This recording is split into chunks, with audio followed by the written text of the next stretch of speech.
Hey, Whiteside, it's Miss Phillips again.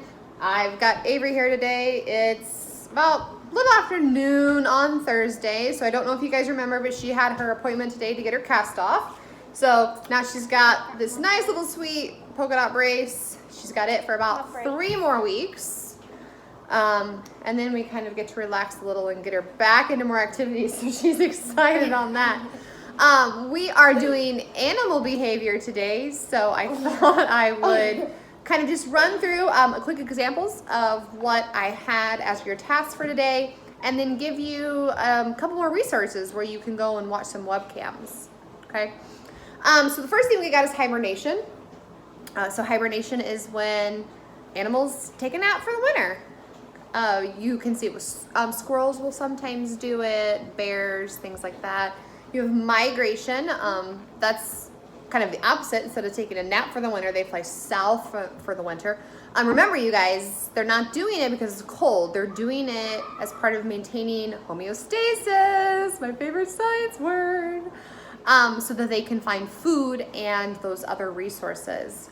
Territoriality kind of goes along with what we talked about yesterday with competing for resources. They'll also compete for territory. It could be mates, it could be actual land space. Locomotion is any type of movement you're going to see with the animals, and there can be a variety of locomotion within any one given animal. You could have, oh look, we got a dinosaur visiting us. It could be flying, walking, jumping, anything like that. Okay, Mr. T-Rex. I guess you could count fighting here as some animal behavior too. Consumption, it would be whatever means the animal or plant has for finding food. So it could be actually eating, it could be something like filter feeding, it could be photosynthesis, like what we talked about with plants. Auditory communication would be giving off auditory signals, things that you can hear, whether it is chirping or growling. You might have a dog that barks if somebody knocks at the door or they see a bird in the backyard. Those are all types of auditory communication. Touch communication is physical contact, but in a nice, or it could even be in an aggressive way if we're talking about competition again. Visual communication, you will see a lot of this with birds, okay? The males will often put on fancy displays to try to attract the attention of the females. We saw some of that when we watched that video a month or so ago when we were talking about speciation and how they developed that elaborate plumage. Olfactory communication would be just giving off smells. It could be something like a skunk that sprays whenever it's scared to try to ward off predators. It could be something that is like pheromone-like, where they're trying to attract mates. And then the other behavior we had on there was mimicry. Mimicry would be when they try to imitate something else. So a walking stick that is hiding on a tree branch. You'll see mimicry with butterflies to try to keep predators away. We even talked about it a little bit with that peppered moth that was hiding on the trees.